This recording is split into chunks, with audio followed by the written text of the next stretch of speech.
The operation no one sees. Before sunrise, while most of Texas is still asleep, a different clock is already running inside its prison system. Fluorescent lights hum to life in empty corridors. Control rooms come online. Steel doors unlock in a sequence so precise it sounds rehearsed, because it is. There are no announcements, no sirens, no cameras waiting outside the gates. What's about to happen is not meant to be seen. This is one of Texas's quietest operations. Transfers connected to death row do not arrive with spectacle. They arrive with silence. The state does not publish schedules. Families are not notified in advance. Even most prison staff learn about the movement only after it has already happened. From the outside, the prison looks unchanged. Inside, everything is shifting. The idea of quiet is not accidental here. It is policy. Texas learned long ago that attention creates risk.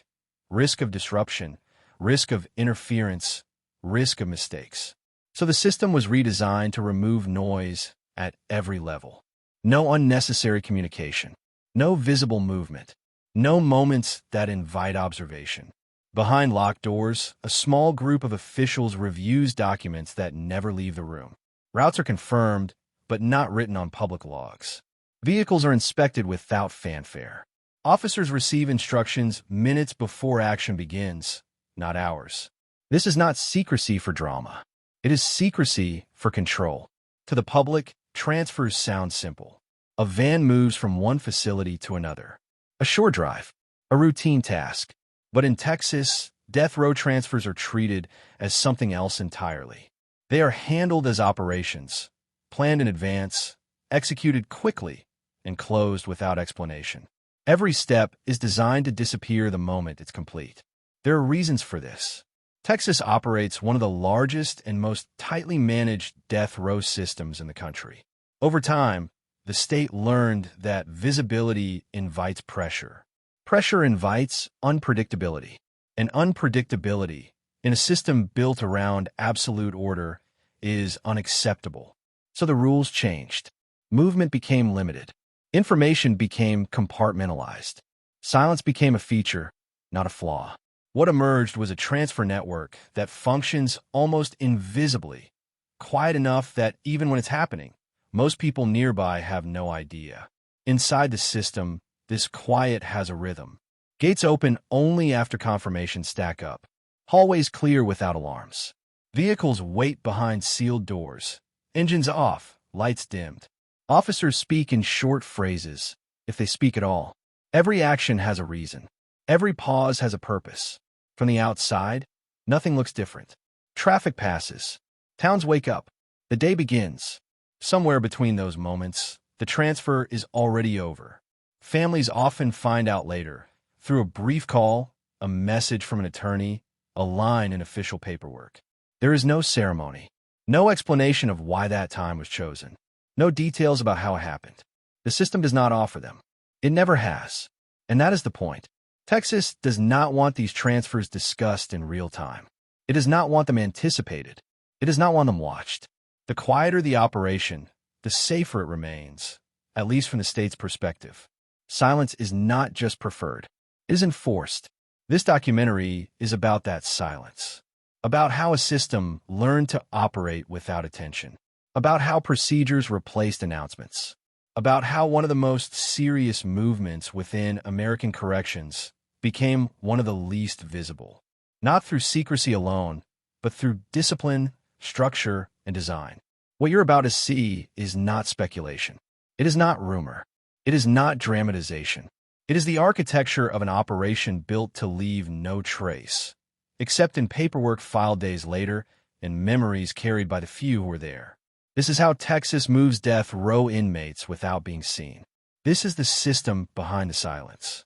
Before we begin, tap like, leave a comment, and subscribe to the channel. Your support helps us uncover the darkest corners of the prison system. Now let's step inside. The quietest prison operation in America. Texas does not describe its death row transfer system as quiet. It doesn't need to. The silence is built into every layer of how the operation functions. In most prison systems, movement creates noise. Radios crackle. Schedules circulate. Staff talk. Inmates notice when transport teams arrive and buses line up in the yard.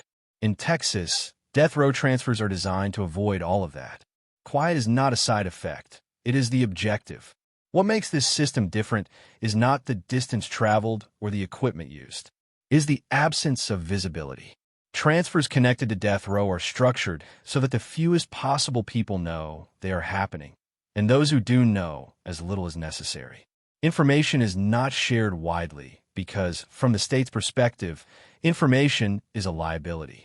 This philosophy did not appear overnight. It developed gradually as Texas refined its approach to risk. Over time, officials concluded that attention itself creates danger. Attention brings crowds. Crowds bring unpredictability. Unpredictability introduces variables the system cannot fully control. So the solution was not to add more force or spectacle, but to remove attention altogether. Silence became policy. Inside the prison, this silence is operational. There are no general announcements when a death row transfer is planned. No routine notices appear on staff boards. Even officers working in the same unit may not be aware that a transfer is imminent. Instructions are delivered late, often minutes before movement begins, ensuring there is no time for discussion, speculation, or leakage of information. This controlled quiet reshapes how the entire facility behaves. On transfer days, hallways are cleared without explanation. Doors open and close on precise timing. Control rooms communicate through short confirmations rather than conversation. Every action is deliberate, restrained, and unremarkable to anyone not directly involved. The result is a movement that leaves almost no footprint. From the outside, nothing changes. The prison looks the same. There are no flashing lights, no visible convoys, no signs that something unusual is underway. Unmarked vehicles replace recognizable transport buses. Routes are selected to blend into normal traffic patterns. Timing is chosen to avoid peak hours. Even the moment of departure is visually subdued, happening inside enclosed sally ports hidden for public view. This quiet extends beyond the prison walls. Families are not notified in advance. The state does not confirm the timing publicly. Media outlets learn only after the inmate has arrived at the destination facility, and even then, details remain limited. The absence of real-time information is intentional. By the time anyone outside the system becomes aware, the operation is already complete. To Texas officials, this silence represents efficiency and control. The fewer people who know, the fewer opportunities exist for interference or disruption. The system operates best when it is not discussed, not anticipated, and not observed. But silence also has consequences. For families, it means uncertainty. Loved ones often learn of a transfer through a brief call from an attorney or chaplain after the movement has already occurred. There is no explanation of why that moment was chosen or how the transfer unfolded. Questions remain unanswered, not because answers don't exist, but because the system is not designed to provide them. For officers, silence becomes a professional discipline. Escort teams are trained to limit communication, focus on procedure, and complete the task without drawing attention. Conversations are reduced to essentials. Radios are used sparingly. The work is not framed as dramatic or emotional. It is framed as administrative, even when the stakes are high. Inside the system, quiet also creates separation. Each department knows only its role. Planning remains compartmentalized. Oversight exists, but it is internal and controlled. This structure allows Texas to manage one of the most serious categories of inmate movement without the friction that public awareness can bring. Supporters of the system argue that this approach works. There have been no major public disruptions tied to death row transfers in decades. Routes remain secure. Facilities remain stable. Operations conclude without incident.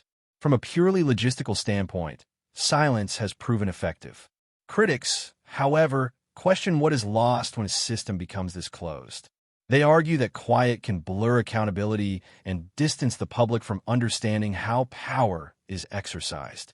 When transfers happen without visibility, oversight depends entirely on internal review rather than external scrutiny. Texas accepts that trade-off. In this system, quiet is not a flaw to be corrected. It is a condition to be maintained. The state has chosen order over openness, control over transparency, and predictability over visibility. Whether that balance is justified remains a subject of debate, but the structure itself is undeniable. This is why Texas death row transfers feel different from other forms of inmate movement. They're not meant to be noticed. They are meant to pass unnoticed, folded into the background of everyday life. The quiet is the system working as intended. Where Texas death row begins, every transfer system has an origin point.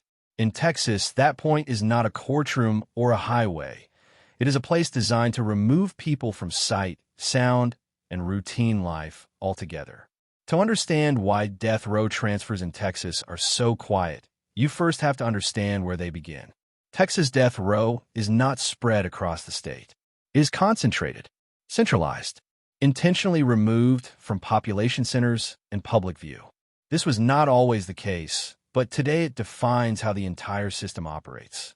The primary starting point for male death row inmates is a maximum security facility located far from major cities, surrounded by forests, rural roads, and long stretches of isolation.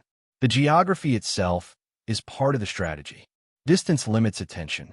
Isolation reduces variables. Fewer eyes mean fewer interruptions. From a moment an inmate arrives here, movement becomes rare, controlled, and highly restricted. The facility's design reflects this purpose. Long, straight corridors built from concrete and steel. Heavy doors with narrow observation windows. Lighting that is consistent and unchanging. Every architectural decision supports containment and predictability. This is not a place built for circulation. It is built for stillness. Inside, death row housing follows a strict model. Inmates are kept in single cells, separated from one another at all times. There are no shared living areas, no group activities, and no movement without escort.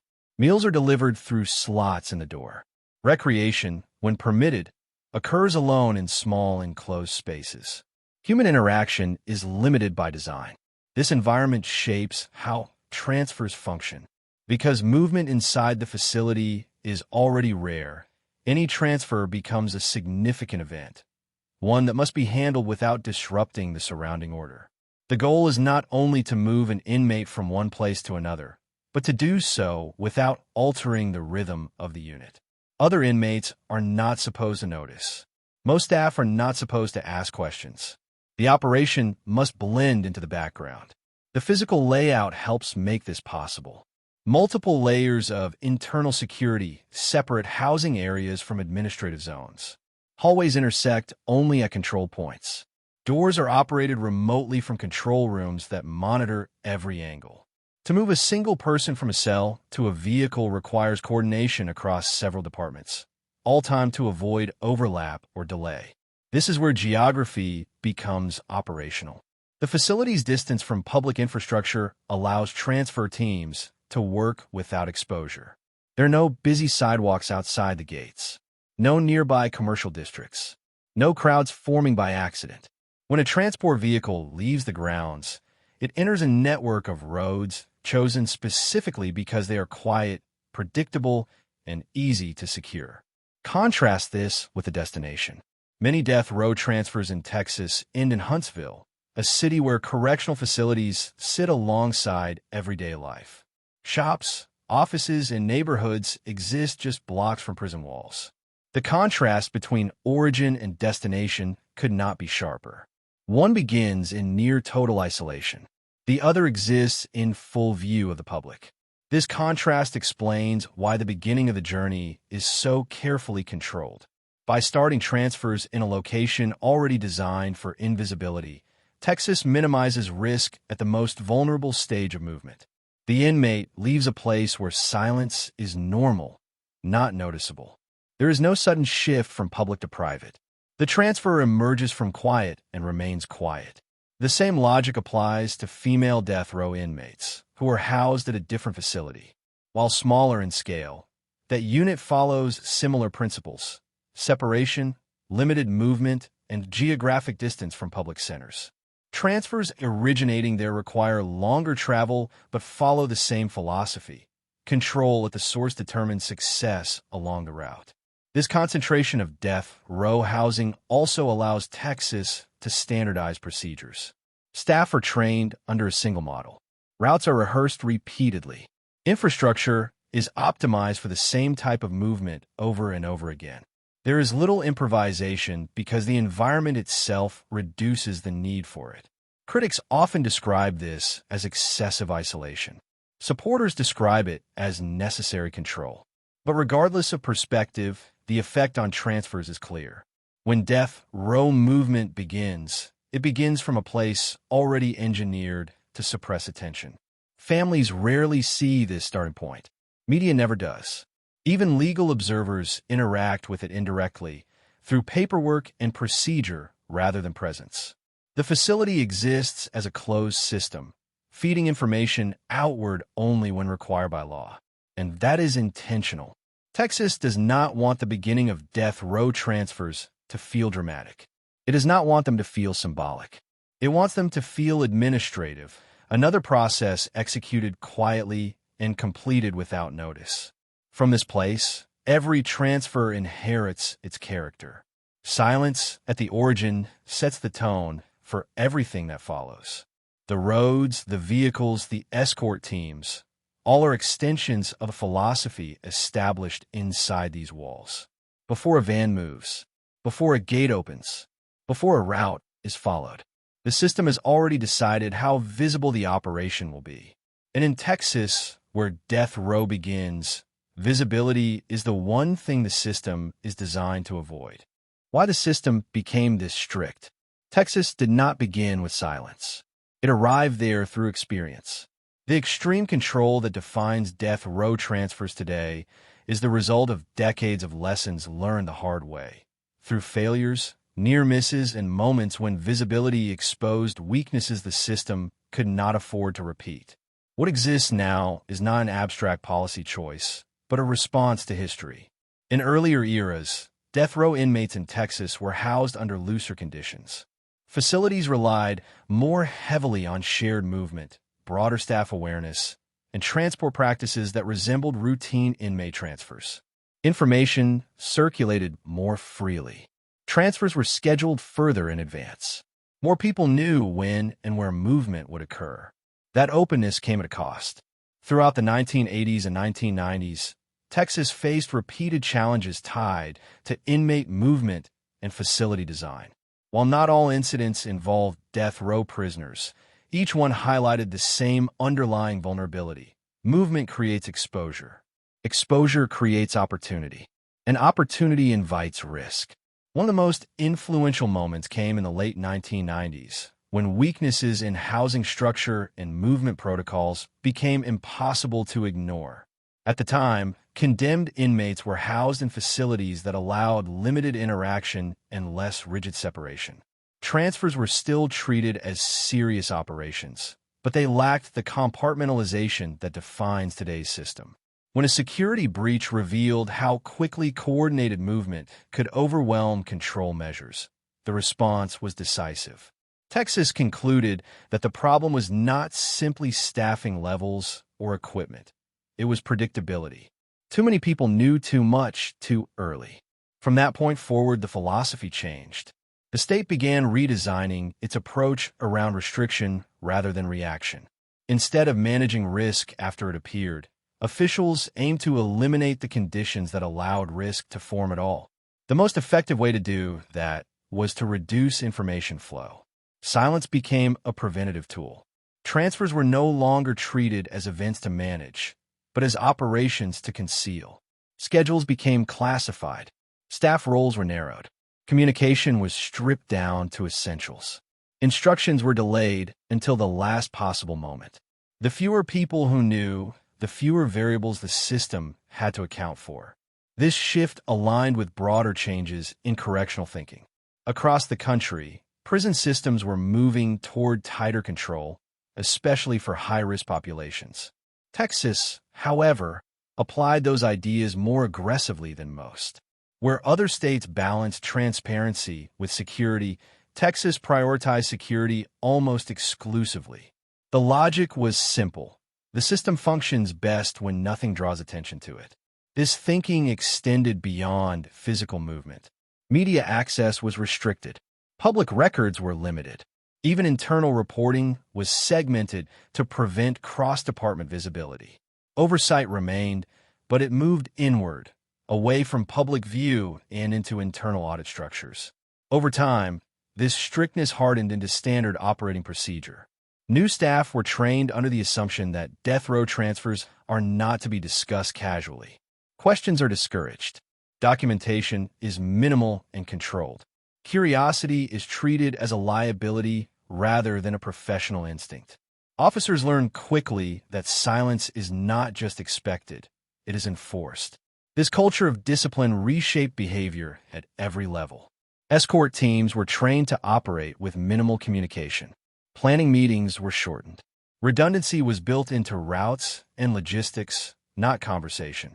The goal was to create a system that could function smoothly even if something unexpected occurred, because fewer people knew enough to interfere. Critics argue that this strictness goes too far. They claim that extreme secrecy reduces accountability and limits the ability to evaluate whether procedures are followed properly. When information is restricted, they argue, mistakes can remain hidden. Texas counters that oversight still exists. It is simply moved out of public sight. Internal inspectors review logs. Command staff audit procedures. Deviations are addressed quietly rather than publicly. From a state's perspective, transparency is not required for accountability. This difference in philosophy is central to understanding why the system remains so strict. Texas does not view death row transfers as a matter of public engagement. It views them as matters of risk containment. Any factor that increases unpredictability, public attention, media presence, advance notice, is treated as a threat to order. Even legal proceedings reinforce this approach.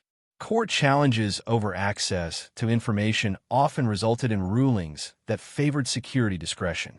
Over time, these decisions solidified the legal foundation for secrecy. What began as policy hardened into precedent. By the early 2000s, the system had fully transformed. Transfers were now planned within small circles of authority. Vehicles were unmarked. Routes were flexible but classified. Timing avoided peak hours and public visibility. Information was released only after the fact and only in limited form. Silence was no longer reactive, it was preemptive. Importantly, this strictness was not applied unevenly. Once the model proved effective, it was standardized. Every death row transfer, regardless of purpose, followed the same philosophy. Medical, legal, emergency. The same quiet structure governed them all. Supporters point to outcomes. There have been no major public disruptions tied to death row transfers in decades. No crowd interference. No media confrontations. No large-scale security failures during movement. To Texas officials, this record justifies the system's rigidity. But effectiveness does not erase complexity. The stricter the system became, the more insulated it grew from outside scrutiny. Decisions that once might have involved multiple layers of review became streamlined. Silence reduced friction, but it also reduced dialogue. That tension remains unresolved. Texas chose strictness not because it wanted to project power, but because it wanted to eliminate uncertainty. The system that emerged reflects that priority above all else. Whether one sees that as necessary discipline or excessive control depends on perspective. What is clear is this: the silence surrounding Texas death row transfers is not accidental, temporary, or symbolic. It is the result of deliberate choices shaped by history, reinforced by policy, and maintained through discipline. The system is strict because Texas believes strictness is the only way to ensure predictability in a process where mistakes carry enormous consequences. In the chapters that follow, that strictness becomes operational, visible not through spectacle, but through structure, through how transfers differ from routine movement, through how planning replaces announcement, through how silence replaces explanation. This is not a system that evolved toward quiet by chance. It became this strict because Texas decided it had to. The chain bus versus death row transfers. To understand how unusual death row transfers are in Texas, you have to compare them to the system that handles nearly all other inmate movement in the state. That system is widely known among staff and inmates alike as the chain bus. The chain bus is the backbone of Texas inmate transportation. It runs constantly, moving thousands of inmates every week between prisons, courtrooms, hospitals, and county facilities. It is predictable, visible, and routine. Schedules are established in advance. Staff know when buses will arrive. Inmates expect movement days as part of institutional life. Death row transfers operate outside of that system entirely. The chain bus exists to manage volume. Texas operates one of the largest prison systems in the country, and its population is constantly in motion.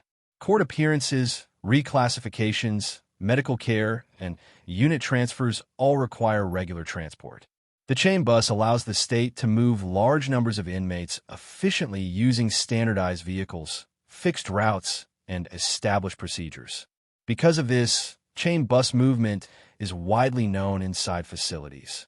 Officers see the buses arrive. Inmates hear them. Paperwork circulates days in advance. There is nothing secret about it. Security is present, but it is designed for scale rather than invisibility. Death row transfers reject that model completely. A condemned inmate is never placed on a chain bus, never grouped with other inmates, never moved according to routine schedules. From a state's perspective, combining death row movement with standard transport introduces unacceptable risk. It increases visibility. It increases the number of people involved. It increases unpredictability. So Texas built a parallel system. Instead of buses, death row transfers use unmarked vehicles, often plain vans that blend into normal traffic. Instead of fixed routes, they rely on flexible planning with alternates prepared in advance. Instead of published schedules, movement windows are classified and shared only with command-level staff. Where the chain bus is designed to be efficient, death row transfers are designed to be quiet. The difference begins with staffing. Chain bus operations involve a rotating pool of officers trained in routine transport. These teams manage multiple inmates at once, following standard procedures that rarely change. Communication is frequent. Coordination is broad. Death row transfer teams are smaller and more specialized. Officers selected for these assignments are trained for high-risk, low-visibility movement. Their instructions are limited. Their roles are tightly defined. Communication is reduced to essentials. Every extra person involved is considered a liability. Timing also separates the two systems. Chain bus movement typically occurs during regular hours. Buses arrive in daylight. Facilities prepare in advance. Other operations adjust around the schedule. Movement becomes part of the institutional rhythm. Death row transfers deliberately avoid that rhythm. They often occur early in the morning or late at night, when activity is minimal and attention is low. The goal is to move without intersecting with routine operations. Hallways are cleared. Gates are opened briefly. Vehicles depart without drawing notice. By the time normal activity resumes, the transfer is already complete. Even documentation differs. Chain bus transfers generate extensive paperwork that moves through multiple departments. Logs are shared. Records are accessible through standard administrative channels. While details may be protected, the fact of movement is not hidden. Death row transfer records are handled differently. Documentation is restricted. Access is limited. Public records requests often return heavily redacted responses or delayed disclosures. The system does not deny that movement occurred. It simply avoids explaining how it happened. This separation exists because Texas treats death row inmates as a distinct category of risk. The chain bus assumes that movement is manageable through numbers and procedure. Death row transfers assume that movement itself is the risk. The safest movement is the one no one notices. This distinction affects everything from vehicle design to route selection. Chain buses are unmistakable. Their size, markings, and security features signal their purpose. They are meant to be seen, controlled, and protected through presence. Death row vehicles are meant to disappear. Unmarked vans attract less attention. They do not signal importance. They do not draw crowds or curiosity. They move through public spaces without announcing themselves. This invisibility is intentional. Even escort methods differ. Chain bus operations often rely on visible security measures, multiple officers, visible restraints, coordinated arrival and departure. The goal is deterrence through presence. Death row transfers rely on containment through planning. Escort vehicles may follow at a distance. Routes are adjusted in real time if conditions change. Officers are trained to avoid engagement rather than respond to it. The system prioritizes avoidance over confrontation. From a state's perspective, this approach reduces exposure. Fewer witnesses mean fewer opportunities for disruption. Fewer participants mean fewer chances for error. Critics argue that this separation reinforces secrecy and isolates death row inmates even further from public oversight. They point out that by removing death row movement from routine systems, Texas also removes it from routine accountability mechanisms. Supporters counter that the stakes justify the distinction. Death row transfers involve inmates whose cases attract attention, emotion, and scrutiny. Any disruption, whether from protests, media presence, or internal confusion, could escalate quickly. Quiet movement minimizes those risks. This parallel structure also reinforces institutional culture. Officers understand that chain bus duty and death row transfer duty are not interchangeable. One is routine, the other is exceptional. The distinction reinforces discipline and seriousness around death row movement. It signals that this category of transfer demands a different mindset. Over time, the separation became normalized. Staff expect that death row inmates will never appear on standard transport. Inmates understand that their movement, if it occurs at all, will happen differently. The system reinforces itself through repetition. What emerges is not simply two transportation methods, but two philosophies. The chain bus represents efficiency, volume, and routine control. Death row transfers represent precision, isolation, and silence. One system is designed to move many. The other is designed to move one, and to do so without being seen. This contrast explains much of what follows in Texas's approach to death row movement. Planning replaces scheduling. Silence replaces announcement. Specialization replaces standardization. The chain bus is about managing the visible reality of a massive prison system. Death row transfers are about managing the invisible risk that visibility itself creates. They coexist, but they never overlap. And in that separation lies the foundation of Texas's quietest prison operation, planning an invisible transfer. A death row transfer in Texas does not begin with movement. It begins with planning, and most of that planning is designed to remain unseen. Long before a vehicle enters a sally port or a gate opens, a quiet sequence of decisions unfolds inside administrative offices that rarely interact with the public. These decisions are not dramatic, and they're not rushed. They are procedural, layered, and deliberately narrow in scope. Every transfer is treated as an operation that must leave no trace beyond its successful completion. Authorization is the first step, and it is tightly controlled. A death row transfer cannot be initiated by a single officer or unit. Approval moves through command-level channels, often involving wardens, regional directors, and central administration. Each level confirms not only the necessity of the transfer, but the timing, destination, and security posture required to complete it without disruption. Once authorization is granted, planning becomes compartmentalized. No single person sees the entire operation at once. Route planners focus on geography. Security staff focus on staffing and restraint protocols. Vehicle teams focus on readiness and inspection. Control rooms focus on timing and access points. Each role operates within defined limits, reducing the chance that unnecessary information circulates. This compartmentalization is intentional. Texas learned that visibility inside the system can be just as risky as visibility outside it. When too many people understand the full picture, coordination becomes vulnerable to delay, confusion, or unintended disclosure.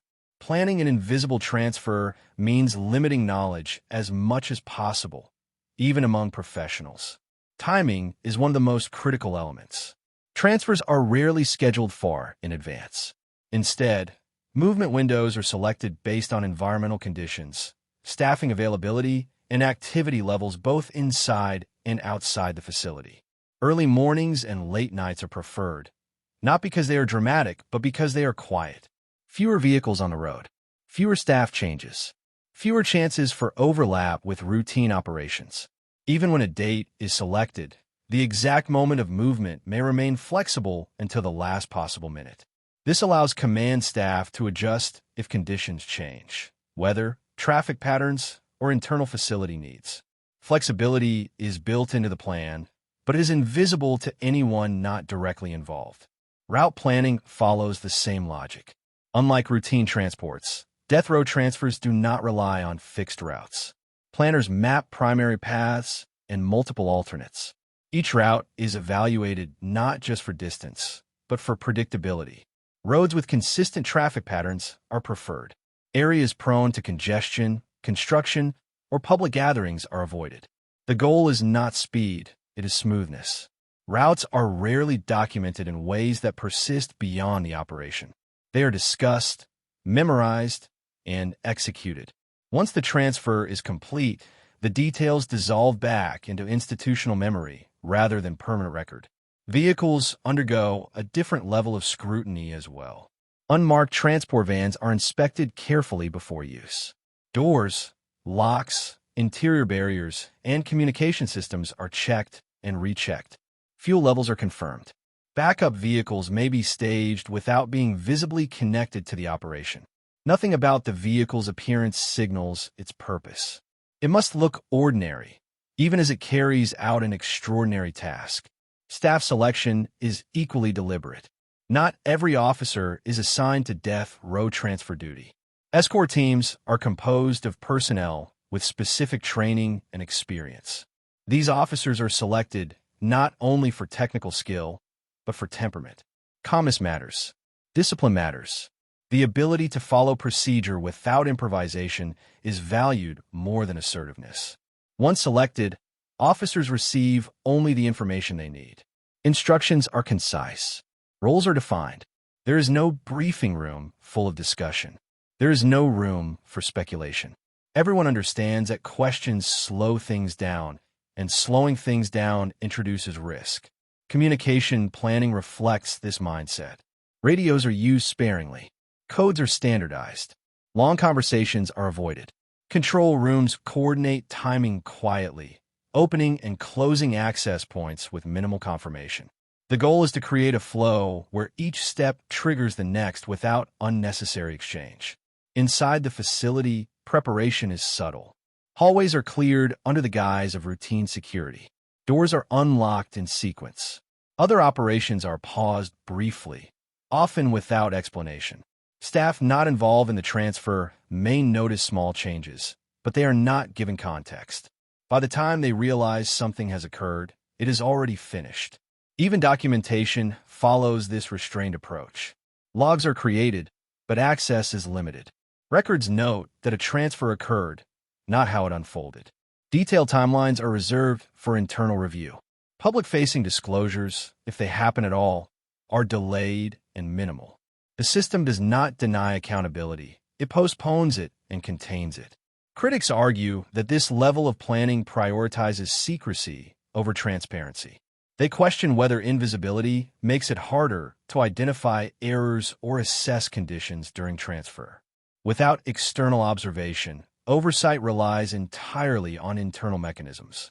Texas responds by pointing to consistency. Planning an invisible transfer reduces variability. Every operation follows the same principles, the same safeguards, the same discipline.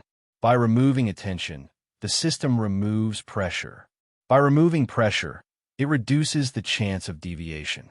From the state's perspective, invisibility is not concealment. It is control.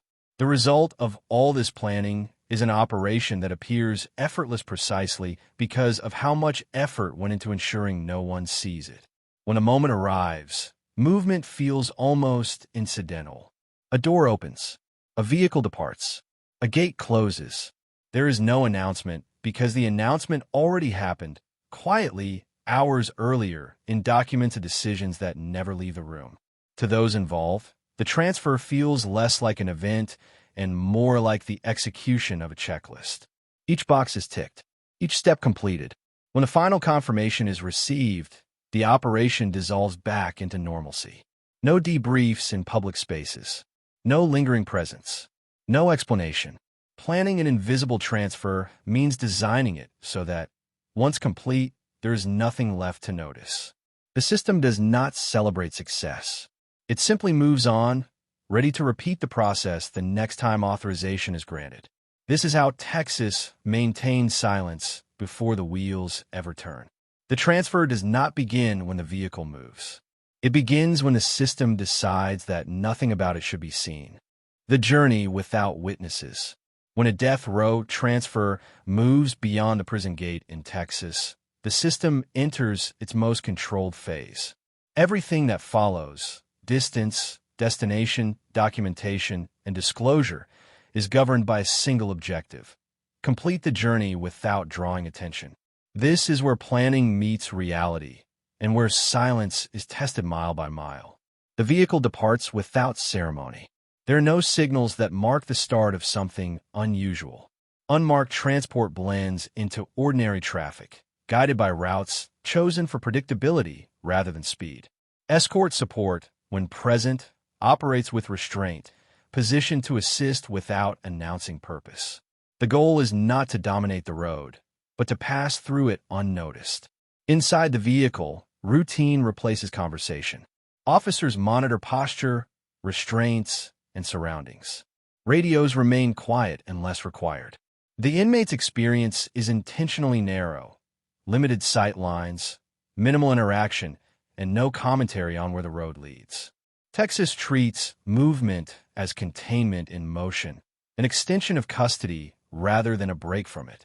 This approach applies across transfer types. When movement is ordered for medical care, the same principles hold. Specialized treatment may require hospitals or secured medical wings, but the journey remains quiet. Timing avoids peak hours. Entry points are secured in advance. Continuous guard presence replaces visibility. Even urgency does not override discretion. It accelerates the plan without changing its shape. Court-ordered transfers follow a similar pattern. Legal necessity does not expand exposure. Coordination with county facilities and courts occurs through narrow channels, and arrival windows are chosen to limit overlap with public activity. The inmate appears, the proceeding occurs, and the return follows, without spectacle and without explanation beyond what the law requires. Emergency relocations test the system most directly. When conditions demand immediate movement, facility disruptions, medical collapse, or credible threats, the philosophy does not change. The system compresses time without widening access. Authorization tightens. Communication shortens. Movement happens fast, but still quietly. Texas treats urgency as a reason to reduce variables, not increase them. Female death row transfers, though rare, reflect the same doctrine. Longer distances and different housing units introduce logistical complexity, but not visibility. Additional coordination replaces additional exposure. Escort teams are selected deliberately. Vehicles carry supplies for extended travel. Routes are confirmed and reconfirmed. The rarity of these transfers heightens scrutiny inside the system, not outside it. As destinations approach, the choreography repeats. Gates open briefly. Vehicles enter enclosed spaces. Gates close. The inmate is moved directly into secure holding. From road to facility, the transition leaves no public trace. The journey ends the same way it began, without witnesses. Only after completion does information move outward, and even then it is limited. Families are notified through official channels. Attorneys receive confirmation. Media acknowledgement, if any, arrives after the fact and without operational detail. Texas does not explain how movement occurred, only that it did. The sequence is deliberate. Knowledge follows control, never the other way around. Oversight exists, but it is internal. Logs are reviewed. Timing is checked. Deviations are noted and addressed within command structures. The system favors correction over disclosure. From the state's perspective, accountability does not require visibility. It requires consistency. Audits measure adherence to procedure, not public understanding of it. This inward-facing oversight fuels ongoing debate. Critics argue that silence limits scrutiny and distances the public from the realities of state power. They contend that when operations are unseen, errors are harder to challenge. Texas counters with history, pointing to decades without major disruptions tied to death row transfers and to a record of operations completed without incident. In this view, silence is evidence of effectiveness. The human impact unfolds quietly alongside the logistics. For inmates, transfers are rare interruptions in long periods of stillness. The outside world passes through tinted glass, unacknowledged and unreachable. For officers, the work demands restraint, professional distance maintained during the journey and afterward. Support resources exist, but discussion remains subdued. The culture values completion over commentary. Families experience the silence differently. Notification comes after movement, stripped of detail. Questions linger without answers by design. The system does not provide narrative or reassurance. It provides confirmation. This absence is not accidental. It reflects a belief that explanation invites interference. History explains why the system holds to this line. Moments when visibility threatened order, breaches, last-minute legal reversals, halted convoys, reinforce the conviction that predictability depends on discretion. Each interruption strengthened the argument for tighter control. Over time, those lessons hardened into doctrine. What emerges is a system that treats quiet as infrastructure. Silence is not an overlay. It is the framework. Routes are chosen to minimize contact. Vehicles are selected to avoid notice. Timing is engineered to pass between daily rhythms. Communication is reduced to essentials. The journey is designed to conclude before anyone realizes it began. Texas measures success by absence. No crowds, no delays, no headlines during movement. Roads return to normal. Facilities resume routine. The transfer dissolves into paperwork filed days later, accessible only in fragments. What remains is not an image, but a pattern, repeated, refined, and defended. In the end, the journey without witnesses is the culmination of every choice made before it. Planning narrows information. Execution narrows exposure. Oversight narrows disclosure. Each layer reinforces the same principle. Control is most reliable when it is least visible. This is how Texas moves death row inmates across public roads without becoming a public event. Not through force or display, but through structure and silence. The system does not ask to be understood. It asks only to function. And it does. When people think about the death penalty, they often focus on courtrooms, verdicts, and final decisions. Rarely do they consider what happens in between, the quiet movements, the sealed routes, and the tightly controlled operations that keep the system running out of sight. Yet it is in those unseen moments that the structure of Texas's death row system becomes most visible. What this documentary has shown is not spectacle, but design. A system built to minimize attention, reduce uncertainty, and operate without interruption. From isolated facilities to unmarked vehicles, from internal planning to delayed disclosure, every element serves the same purpose: control through silence. Texas did not arrive here by accident. It arrived here through decades of experience, refinement, and deliberate choice. Whether viewed as necessary discipline or excessive secrecy, one truth remains unchanged.